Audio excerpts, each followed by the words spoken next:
आम्ही फिरतोय, आम्ही हाऊस टू हाऊस जातोय, आम्ही जनतेत जातोय, जनतेशी बोलतोय, तर भयंकर प्रलंबित प्रश्न आहेत. 4 वर्षाचा बॅकलॉग आम्हाला भरून काढायचा आहे. तर कामं करायला भयंकर आहे, पण आमचा पक्ष असा पक्ष आहे, त्याला उगाच पार्टी विथ डिफरन्स नाही म्हणत. आमच्या पक्षाने आम्हाला सांगितलेलं आहे की बाबा समजा तुम्हाला पक्षातली पण एखादी गोष्ट नाही पटली तर त्याच्या विरोधात पण तुम्ही आवाज नक्की उठा. आयाराम गयारामची परिस्थिती राहिलेली नाहीये.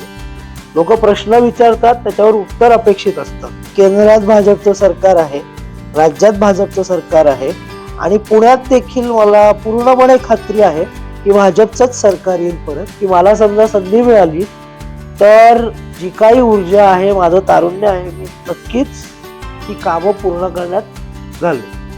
आपण आलेलो आहोत प्रभाग क्रमांक 12 चे जे उमेदवार आहेत, अपूर्व दत्तात्रय खाडे, अतिशय तरुण नेतृत्व आहे. देवेंद्रजींनी भरपूर तरुणांना वाव दिलेला आहे या ठिकाणी. तर अपूर्व खाडे, आम्ही तुमच्याशी या विषयांवर गप्पा मारायला आलेलो आहोत. हा जो निवडणुकीचा जो टप्पा आहे, आता शेवटच्या टप्प्यात आलेले 2च दिवस राहिलेले आहेत आपल्याकडं.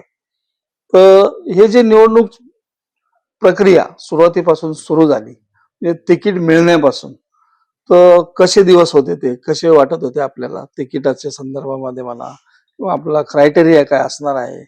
भाजपचं जे काही चालू होतं, युती करायची, युती झाली नाही, त्याच्यानंतर परत सीट वाढवायची, या सगळ्या धावपळीमध्ये तुमचं सीट कन्फर्म होईल याबद्दल तुम्हाला कसं वाटत होतं? अर्थातच आज 11 तारीख आहे.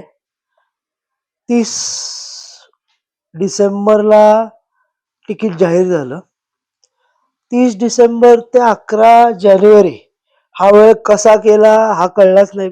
सर्वप्रथम ती जी प्रचाराची धामधूम होती, त्या दिवस कधी चालू व्हायचा आणि कधी संपायचा हे देखील कळायचं नाही. वार कोणता असायचा ते देखील लक्षात नाही राहायचं. आणि हे 11 दिवस कसे गेले हे कळलंच नाही. आणि हा जो प्रवास होता तो अत्यंत एक नवीन म्हणजे पहिल्यांदाच इलेक्शन लढवतोय. तो एकदम असा छान प्रवास वाटला मला आणि खूप काही शिकलो या गेल्या 11 दिवसात. आणि तुम्ही मला जो प्रश्न विचारला की कसं वाटलं, तर मी भारतीय जनता पक्षात 2011 साली आलो. युवा मोर्चाचं काम करत होतो इतक्या दिवस. माझ्याकडे पक्षाने अनेक जबाबदाऱ्या दिल्या. मी शहरावरती काम केलं, मतदारसंघावरती काम केलं. माझं शेवटचं पद जे माझ्याकडे होतं ते पुणे शहराचा मी सरचिटणीस होतो भारतीय जनता युवा मोर्चाचा. आणि हा सगळं काम चालू असताना आम्ही तळागाळात जातच होतो, लोकांशी संवाद साधत होतो, लोकांच्या समस्या जाणून घेत होतो, त्या समस्यांवरती कसं काम करता येईल हे काम करत होतो. त्यामुळे शाश्वती होती की तिकीट वाटपाच्या वेळेस पक्ष नक्कीच आपला विचार करेल आणि त्या दिशेनेच काम करत होतो. आणि आम्हाला म्हणजे प्रभाग क्रमांक 12 आधीचा जो प्रभाग होता त्यावेळेस देखील 4 भाजपचे उमेदवार निवडून आले होते. पैकीच्या पैकी सगळे आले होते. त्यामुळे आम्हाला एक असं थोडं अश्युरन्स तर होतं की बाबा युती तरी झालं तरी भाजपला पहिलं प्राधान्य मिळेल आपल्या प्रभागात. आणि हे देखील माहिती होतं की पक्षाचे अनेक सर्वे चालू आहेत, त्यात झळकलो, त्यात आपलं नाव आलं तरच आपल्याला उमेदवारी मिळेल. तर त्या दिशेने एक चांगला काम करायचा प्रयत्न होता. त्यात पक्षाने माझ्यावर ही जबाबदारी टाकली. तुम्ही आता माझं जे पॅनल आहे त्यात आम्ही 4ही युवा आहोत आणि सगळे फर्स्ट टाइमर आहोत. हेच आम्हाला तुमच्याकडून जाणून घ्यायचं आहे. पूर्वी 4ही उमेदवार आपले या भागातून भाजपचे निवडून आलेले आहेत. मग 4ही उमेदवार कुठेतरी कमी पडलेत का? का मग ते कमी पडलेत म्हणून नवीन चेहऱ्यांना संधी दिली, असं प्रत्येक ठिकाणी वाटतंय. कारण पुणे शहरामध्ये 40 ते 45 नगरसेवक जे आहेत त्यांची तिकीटं कापली गेली आणि त्या ठिकाणी नवीन चेहऱ्यांना संधी दिली. नक्की भाजपच्या मनामध्ये काय चाललेलं आहे पुणे शहराच्या बाबतीत? पुण्याचा जो डेव्हलपमेंट झालेली आहे, त्या डेव्हलपमेंटच्या बाबतीमध्ये काही नवीन निर्णय घ्यायचेत का? मग तरुणांना त्या सगळ्या प्रवाहामध्ये सामील करून घ्यायचंय का? काय वाटतंय आपल्याला त्याच्याबद्दल? नक्कीच. सर्वप्रथम मी तुम्हाला तुमच्या पहिल्या प्रश्नाचं उत्तर देईन.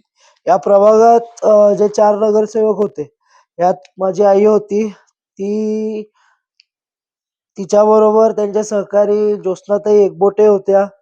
आमचे युवा आमदार सिद्धार्थदादा शिरोळे देखील या पॅनलमध्ये होते आणि चौथे उमेदवार आमचे स्वातीताई लोखंडे होते. आईची सिद्धार्थदादा तर आमदार झाले. त्यांची जागा रिक्त झाली. बरोबर. आमच्या इथे खुला मागासवर्ग हा रिझर्वेशन पडला ओके. आणि त्यातून मला पक्षाने संधी दिली आणि ज्योत्स्नाताईंच्या बदल्यात त्यांच्या मुलीला बर.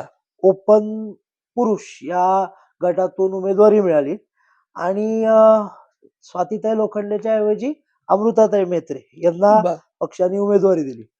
तर गेले जे आपले 4 नगरसेवक होते हे कमी पडले तर मुळीच कमी नाही पडले. त्यांचा त्यांनी खूप काम केलं आणि त्याच्यामुळे आमच्यावर एक जबाबदारी आलेली आहे, की आम्हाला त्या कामाला न्याय द्यायचा आहे. त्यांनी जो वारसा आमच्यासाठी ठेवलेला आहे कामाचा, तो आम्हाला पुढे घेऊन जायचा आहे आणि आमच्या प्रभागाच्या नावातच छत्रपती शिवाजीनगर मॉडेल कॉलनी आहे आमच्या प्रभागाचं नाव आहे आणि ज्या नावातच छत्रपतींचा उल्लेख होतो, तिथे काम करताना तुम्हाला अजून एक जबाबदारी असते. तर नक्कीच आम्हाला पक्षाने जे एक संधी दिली आहे, त्या संधीचं आम्ही नक्कीच सोनं करू आणि तुम्ही जे म्हटले, तर भाजपने यावेळेस खरंच नवीन चेहऱ्यांना संधी दिलेली आहे आणि नवीन आमच्या पक्षात नवीन नेतृत्व घडवण्यावर खूप म्हणजे भर असतो. भाजपने कात टाकायचा प्रयत्न केलेला आहे. एक नवीन प्रयोग करून पाहतायत ते. प्रयोग म्हणता येणार नाही, कारण ह्याच्या मागे एक खूप मोठा अभ्यास होता. याच्या मागे अनेक मी तुम्हाला जसं म्हटलो, की अनेक सर्वे होते आणि कर्तृत्वावर खूप भर होता.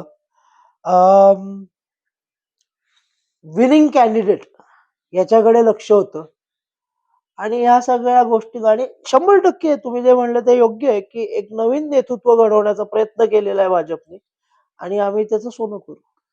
पुणे महानगरपालिकेमध्ये आपला पक्ष जवळ-जवळ 150 ते 55 जागा लढवतोय. बरोबर. गल्लीपासून दिल्लीपर्यंत हं. स्थानिक स्वराज्य संस्था असो, आमदारकी असो किंवा खासदारकी असो, हं. भाजपने असा चंग बांधलाय का? तर विरोधी पक्ष नेताच ठेवायचा नाही. अ, अर्थातच केंद्रात भाजपचं सरकार आहे, राज्यात भाजपचं सरकार आहे आणि पुण्यात देखील मला पूर्णपणे खात्री आहे, की भाजपचंच सरकार येईल परत आणि विरोधक ठेवायचा नाही असा आमचा प्रयत्न नाहीये.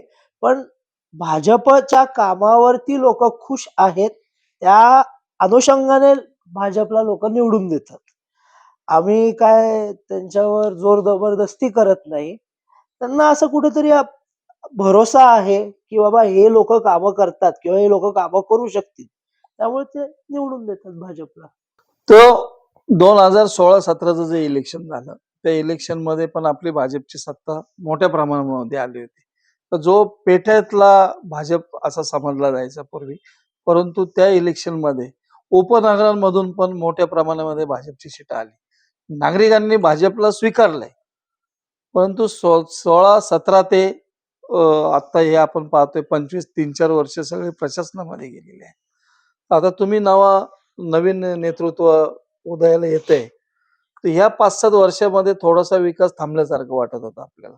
नागरिकांना पण वाटायला लागलं होतं का प्रशासन राज हे कमी झालं पाहिजे. हं. भ्रष्टाचाराचे पण बऱ्याचशा गोष्टी पेपरमध्ये सारख्या येत होत्या. म्हणून लोकांनाच आता वाटत होतं का लवकर इलेक्शन झालं पाहिजे. योगायोगाने ते इलेक्शन जानेवारीमध्ये घेतले जात आहेत. तुम्हाला जे काही त्या 5-6 वर्षामध्ये जे वाटत होतं, हं. आता तुम्ही कोणता संकल्प केलाय? हं. ती भरून काढण्यासाठी? नक्कीच शेवटचे इलेक्शन 2017 साली झाले होते आणि त्याचा कार्यकाळ 2022 मध्ये संपला. त्यात पण फक्त 2 वर्ष काम करायला मिळाले होते. 3 वर्ष कोरोनात गेले होते. बरोबर. त्याच्यानंतर 4 वर्ष इलेक्शन झाले नाही. तर सगळे आपण वर्ष जोडले तर तब्बल 9 वर्षानंतर स्थानिक स्वराज्य संस्थेचे इलेक्शन होत आहेत. अ, प्रशासनाच्या काळात मी असं नाही म्हणणार काम झालं नाही. महानगरपालिकेच्या अधिकाऱ्यांनी देखील चांगलं काम करून दाखवलं. पण मला असं वाटतं, की नगरसेवक हा असा एक व्यक्ती असतो, जो नागरिकांमध्ये आणि प्रशासनाचा एक समन्वय गाठून आणतो. त्यामुळे नगरसेवक म्हणजे जो व्यक्ती तळागाळात जातो आणि लोकांना भेटतो किंवा लोकांना तो आपलासा वाटतो, ते त्याच्याकडे कामं घेऊन येतात. मग तो त्याच्या मार्फत ती कामं महानगरपालिकेमध्ये करून घेण्यात येतात. तर हा समन्वय कुठेतरी तुटला होता गेले 4 वर्ष आणि लोकांना म्हणजे प्रशासनाचा मनमानीपणा चालू होता असं वाटतं तुम्हाला? मनमानीपणा चालू होता का? याच्यावर होतं म्हणजे तुम्हाला आता कोणत्या शब्दात सांगू? अ, नाही काही मनमानी काळ कारभार नाही म्हणता येणार तुम्हाला, पण स्थगिती आली होती 100%. आता तुम्ही जर कधी इलेक्शन मध्ये फिरताय, हं, प्रत्येक वार्डावार्डामध्ये जाताय, वस्त्यांमध्ये जाताय. हं, मार्च मध्ये बजेट संपणार असतं. हं. जे काही 25चं होतं ते. तर 26 चालू झालेलं हो, आहे. ते बजेटचे पैसे संपवण्यासाठी हो, आता तुम्ही वार्डामध्ये फिरत असाल. हो, प्रत्येक ठिकाणी रोडची कामं चालू आहेत. हो. मग तुमच्यासाठी कामं ठेवणार आहे की नाही प्रशासन? नाही उलट आम्ही फिरतोय, आम्ही हाऊस टू हाऊस जातोय, आम्ही जनतेत जातोय, जनतेशी बोलतोय. तर भयंकर प्रलंबित प्रश्न आहेत, ज्याच्यावरती काम आणि ह्याचा म्हणजे तुम्हाला म्हणजे सांगायचा मुद्दा हा, की 4 वर्षाचा बॅकलॉग आम्हाला भरून काढायचा आहे. तर कामं करायला भयंकर आहेत. भयंकर प्रश्न आहेत आणि त्याच्यावरती आम्हाला काम करायचंय आणि आम्ही नक्कीच काम करू. मग तुम्ही जो आधीचा प्रश्न विचारला, की मनचंदा कारभार चालू आहे का? तर ह्याचं उत्तर तुम्हीच आत्ता तुमच्या दुसऱ्या प्रश्नात दिलं. तर हो आहे आणि त्याच्यावरती आम्हाला काम करायचं. तुमचा जो प्रभाग आहे, अजूनही वस्तीचा बराचसा भाग त्याच्यामध्ये आहे. जवळ-जवळ 30-40% पर्यंत वस्ती आहे. परंतु पूर्वी जे पुणं होतं, हो, आपल्या आजूबाजूचं जे दिसत होतं आपल्याला, तर बैठी घरं असायची. 1 मजले, 2 मजले, 3 मजल्यापर्यंत.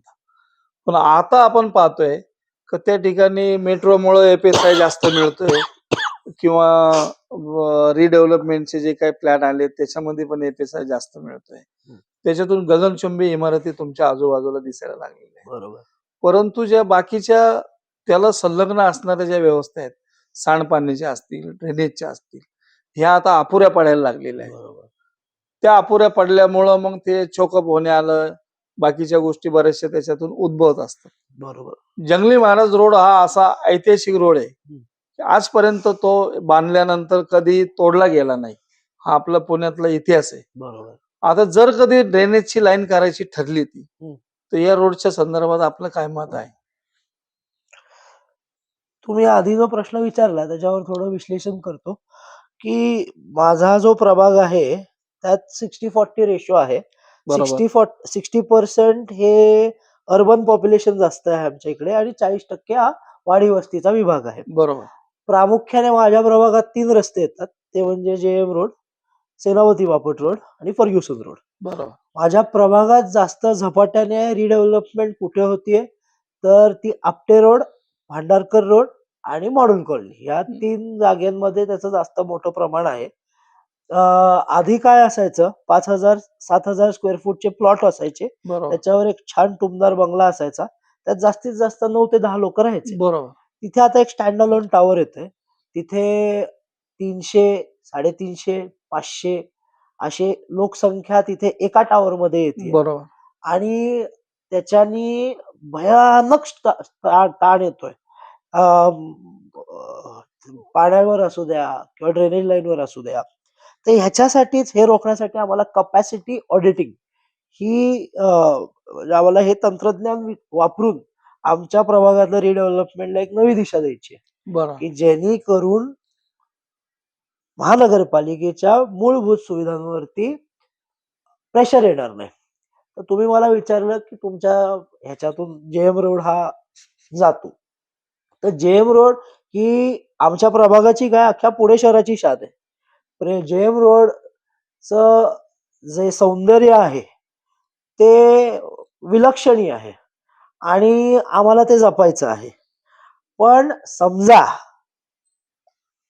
पुढे उठून तिथे महानगरपालिकेच्या कामासाठी समजा काही आपल्याला खणकाम करायचं असेल किंवा ड्रेनेज लाईन टाकायची असतील किंवा अजून काय टाकायचं असेल, तर नक्कीच आम्ही ते करू. पण तुम्हाला याच्याबरोबर ही देखील शाश्वती देतो, की आम्ही जेम रोडच्या सौंदर्याला कुठेही धक्का लागू देणार नाही. तर मी पाहतोय हे जे तरुण नेतृत्व आहे, आपण पाहतोय हे मुरलेलं नेतृत्व जाणवायला लागलेलं आहे मला. आता मी बरेचसं त्यांना या त्या बाजूने घेरायचा प्रयत्न करतोय, परंतु ते हाताला लागायला तयार नाहीये. त्याचं कारण हे असू शकतं कदाचित त्यांच्या घरातले त्यांचे जे वडील आहेत ते सुद्धा नगरसेवक होते. आई पण 2 वेळेला नगरसेवक होती. म्हणजे राजकारणाचं, समाजकारणाचं जे बाळकडू आहे, तुम्हाला हे घरातूनच मिळालेलं आहे. आणि त्याच्यानंतर तुम्ही त्या चौकटीमध्ये गेलात. युवा मोर्चा असेल, भारतीय जनता पार्टी असेल. तर तुमच्याबरोबर ज्यावेळेला कॉलेज लाईफमध्ये तुम्ही होता, त्यावेळेला काही प्रेशर वगैरे असायचा का? का राजकारण्याचा मुलगा राजकारणातच जाणार किंवा तुम्हाला अजून काही आवडी-निवडी होत्या का नाही, त्याच्या व्यतिरिक्त? नाही, कधीच नाही. प्रेशर हे माझ्यावर कधीच नव्हतं आणि मला आज तुमच्या माध्यमाद्वारे हे सांगायला आवडेल, की मी राजकारण ॲक्टिव्ह पॉलिटिक्समध्ये यायच्या आधी समाजकारणात होतो. माझ्या 2 सामाजिक संस्था आहे. एक अभेद्य या नावाने, एक सखा सावित्री या नावाने. त्या प्रामुख्याने शिक्षण, स्त्री सबलीकरण, ट्रायबल वेलफेअर या क्षेत्रांमध्ये कार्यरत आहे. आम्ही या संस्थांमार्फत अनेक उपक्रम राबवले आहेत. अनेक गोष्टी केलेल्या आहेत. तुम्ही मला जे विचारलं, की तुझ्यावर प्रेशर होतं का? तर मुळीच नव्हतं. माझ्या आई-वडिलांनी मला कधीच सांगितलं नाही किंवा मला कधीच प्रवृत्त केलं नाही, की तुला आता राजकारणात यायचंय. ती लहानपणापासूनच घरात ते वातावरण होतं. समाजकारणाचा वारसा होता. आई-वडिलांना मी जेव्हा मोठा होत होतो, त्यावेळेस आमच्या घरात अशी गर्दी असायची. लोकं त्यांच्या समस्या घेऊन यायचे. त्यावेळेला लोकांच्या आपण कसे हे करायचे? माझे वडील जेव्हा पहिल्यांदा निवडून आले 2007 साली, त्यावेळेस मी 7वीत होतो. अच्छा. म्हणजे मला लहानच अजून होता तसं मला पाहिलं तर. अजूनही आठवतं, मी शाळेत होतो जेव्हा निकाल मग लागला कसं होता. वाटायचं त्यावेळेला? वडील आपले नगरसेवक झाले, छान, छान. सगळी लोकं येतायत. ते खूप छान वाटायचं. एक अभिमान होता आई-वडिलांवर. आज म्हणजे एक अभिमान आहे. माझ्या आई-वडिलांनी जे काही कार्य केलेलं आहे, जे काही काम केलेलं आहे, त्याचा मला सार्थ अभिमान आहे, की माझे वडील ज्यांच्याकडे काहीही राजकीय वारसा नव्हता, फक्त समाजकारण आणि लोकांच्या कामी येणं हे त्यांच्या मनात ध्येय होतं. तुमच्या वडिलांचा मित्रांचा संग्रह फार मोठा आहे, असं संपूर्ण पुण्यामध्ये एक चर्चा आहे. क तो जो संग्रह आहे हो. मित्रांचा, तो आता तुम्हाला या निवडणुकीमध्ये मदतीला येतोय? अर्थातच, त्यात काही प्रश्नच नाही. माझ्या आई-वडिलांची पुण्याई ही माझ्या पाठीमागे 1,00,000% आता उभी राहतेय.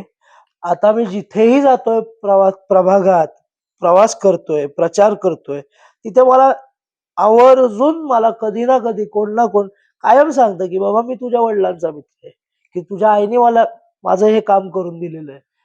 तुम्ही निश्चिंत राहावा. आम्हाला तुमच्यावर विश्वास आहे." आणि ते पदोपदी मला जाणवतं. आणि ह्या सगळ्या गोष्टी बघूनच मी पहिल्यांदा समाजकारणात आलो. समाजकारण करत असताना मला जाणवलं, की एक राजकारणाची जोड असावी. त्याच्या अनुषंगाने मी माझ्या भारतीय जनता पक्षाची निवड केली आणि मग त्यात कार्यरत झालो. त्यात देखील माझ्या वडिलांनी मला आधीच सांगितलं होतं, की "तुला समजा राजकारण करायचं आहे, तर ते तू स्वबळावर केलं पाहिजे. तू माझा मुलगा आहे किंवा तू तुझ्या आईचा मुलगा आहे म्हणून तुला समजा असं काही व्ही-आय-पी ट्रीटमेंटची अपेक्षा असेल, तर ती मुळीच होणार नाही." त्यांनी त्यांच्या म्हणजे काय म्हणतात, एक बरोबर. दार उघडलं गेलं त्यांच्या नावाने. पण तो प्रवास जो केला, त्यांचं मार्गदर्शन माझ्याबरोबर पदोपदी होतं. मी जिथं चुकत होतो, तिथं त्यांनी मला सांगितलं पण. पण त्यांनी मला माझ्या चुका पण करून दिल्या. ओरडा खाल्ला कधी? 100% अजूनही खातो. अजूनही खातो. आज देखील समजा मी कुठे चुकलो, तर ते आज देखील माझ्यावर चिडतात. तुमचा जो भाग आहे, प्रभाग जो आहे, त्या प्रभागामध्ये बालगंधर्व सारखं एक कला संस्कृती जपणारं एक कला दालन आहे. त्या कला दालनाच्याच बाहेर झाशीचा पुतळा आहे. हे कला दालन संस्कृतीचं आपलं जतन करणारं एक वास्तू आहे. त्या ठिकाणी कधी कधी आंदोलनं होत असतात. तसंच बाजूला अल्का टॉकीज आहे, त्या ठिकाणी पण आंदोलनं चालू असतात. तुम्ही विद्यार्थी परिषद म्हणा, युवा मोर्चा म्हणा, या माध्यमातून बऱ्याचशा गोष्टी केलेल्या आहेत. परंतु आता सध्या आपण पाहतोय की हे तुमचा एरिया जो आहे, हा एरिया एक आंदोलनाचा भाग होतोय का? आता मागच्याच आठवड्यात आपण पाहिलं, एमपीएससीच्या विद्यार्थ्यांची परीक्षा काहीतरी पुढे ढकलण्यासाठी ते आंदोलन करत होते. त्या आंदोलनाच्या संदर्भात आपल्याला काय वाटतं? आपण त्या ठिकाणी गेला होतात का? ते तुमच्याच वयाचे काही लहान असतील अजून थोडेसे, परंतु ते तिथं आंदोलनाला बसलेले होते. आपल्याला जाण आहे, आपण विद्यार्थी दशेतून, तुमच्या घरातूनच समाजकारण, राजकारण आहे. तर आपण या तरुणांसाठी आपण अशी किती आंदोलनं केलेली आहेत आणि त्या आंदोलनामध्ये आपण गेला होतात का? अर्थातच माझा जो प्रभाग आहे, प्रभाग क्रमांक 12, तो पुण्याच्या मध्यभागी स्थित आहे. त्याला हार्ट ऑफ द हार्ट आहे, सिटी हार्ट हार्ट आहे ऑफ द ते सिटी देखील पुणे म्हणतात. शहराचं. तुम्ही 2 गोष्टींचं नामांकन केलं. मी तुम्हाला अजून सांगतो, महानगरपालिका आमच्या प्रभागात आहे. बरोबर. शिवाजीनगर कोर्ट आमच्या प्रभागात आहे. तोफखाना वगैरे तो सगळा भाग. FC रोड पुण्याची शान, JM रोड पुण्याची शान हे आमच्या प्रभागात आहे. आणि नक्कीच इथे काही केलं तर अख्ख्या पुणे शहराचं त्या गोष्टीकडे लक्ष असतं. तुम्ही मला विचारलं, तुम्ही युवकांसाठी आंदोलनं केली, तर कैक आंदोलनं केली. मला संघटन कौशल्य हे माझ्या राजकीय पक्षानेच शिकवलं. हे जेव्हा मी माझ्या कार्याची सुरुवात केली होती, त्यावेळेस मी शिकलो आंदोलनं कशी उभी करायची, प्रशासनाची कामं कशी करायची, प्रशासनाकडून कामं कशी करून घ्यायची, त्याच्यानंतर पॉलिसी मेकिंग, पॉलिसीचं विश्लेषण कसं करायचं, ह्या सगळ्या गोष्टी मी या प्रवासात शिकलो.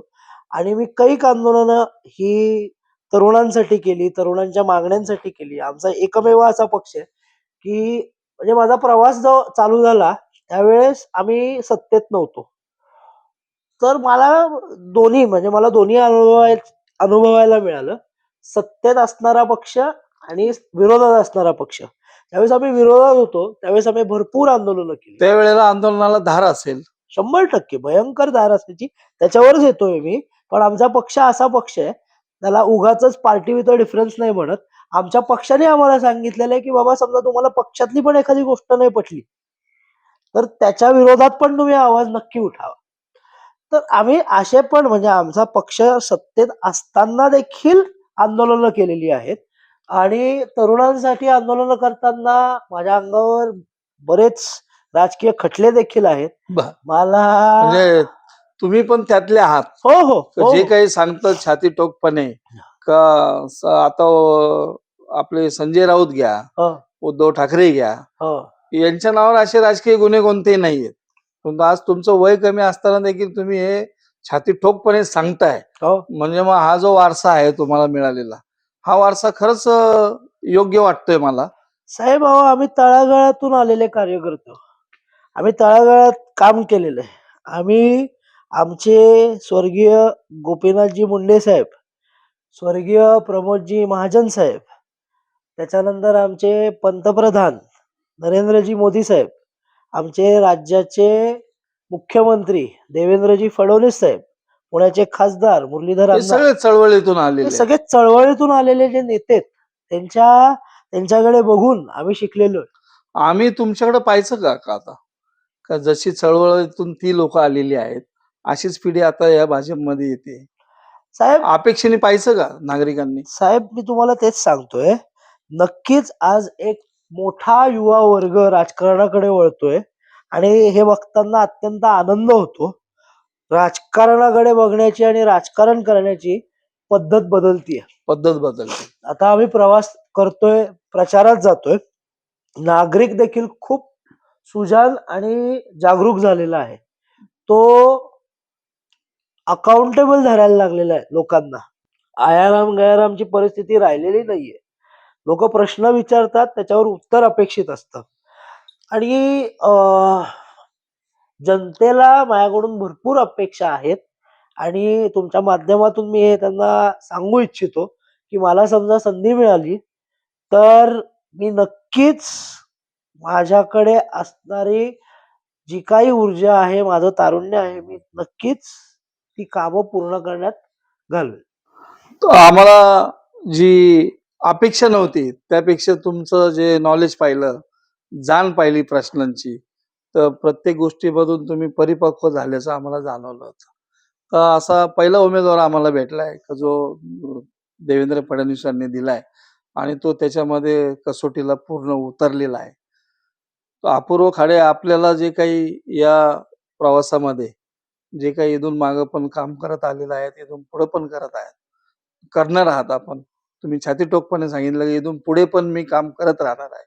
अशाच युवकांची आज आपल्या महाराष्ट्राला, आपल्या पुण्याला आणि आपल्या देशाला गरज आहे. तर आम्ही अपेक्षा करतोय, तुमच्यासारखे जे तरुण दिलेले आहेत देवेंद्र फडणवीस साहेबांनी, नवीन-नवीन चेहरे द्यायचा त्यांचा जो काही एक नवीन प्रवाह चालू झालेला आहे, त्याच्यातून या पुण्याला, महाराष्ट्राला चांगले-चांगले युवा नेतृत्व मिळावे आणि ना खाऊंगा ना खाणे खाणे दूंगा. दूंगा या संकल्पनेनुसार आम्ही अपेक्षा करतोय की पुणे महानगरपालिकेत ही जी काही नवीन पिढी जाणार आहे, या नवीन पिढीकडून कोणताही भ्रष्टाचार होणार नाही आणि चांगल्यात चांगलं पुण्यामध्ये काम कसं उभं राहील, नागरिकांच्या गरजा कशा पूर्ण करतील. नागरिकांना जास्त फार काही लागत नसतं. लागतं काय त्यांना? ट्रॅफिक त्यांची सॉल्व्ह झाली पाहिजे. त्यांचे जे काही सांडपाण्याचं असेल, पाणी पुरवठ्याचं असेल, छोट्या-छोट्या अपेक्षा असतात. सगळ्यात महत्त्वाचं म्हणजे मी एक तुमच्याकडून अपेक्षा आता करू शकतो. पुणे शहरामध्ये जेवढी हॉस्पिटल्स पाहिजेत महानगरपालिकेची, तेवढी नाहीयेत. हं. हॉस्पिटल आणि शिक्षण हे कसं नागरिकांना मिळेल, याच्यावर तुम्ही लक्ष केंद्रित करावं, असं आम्ही या गप्पा माध्यमातून आम्ही तुमच्याकडे नागरिकांच्या वतीने मागणी करतोय. आपण त्याला खरे उतराल, अशी अपेक्षा करतो. नक्कीच. तुम्ही मला बोलवलं, माझ्याशी संवाद साधला. छान वाटलं तुमच्याशी गप्पा मारून. तुम्ही ज्या काही अपेक्षा उपस्थित केल्या आहेत, मी ग्वाही देतो, नक्कीच त्याच्यावरती काम करेन आणि एक ठोसरित्या काम करेन, जेणेकरून पुण्याच्या जनतेला एक चांगला प्रभाग मिळेल आणि त्यांच्या समस्या सोडवण्यासाठी माझा एक कायमच प्रामाणिक प्रयत्न असेल. धन्यवाद. धन्यवाद. अशाच नवनवीन बातम्या व घडामोडी पाहण्यासाठी आमच्या चॅनलला लाईक, शेअर व सबस्क्राईब करा. टॉप न्यूज पुणे जाहिराती व बातम्या देण्यासाठी संपर्क मुख्य संपादक कैलास गायकवाड.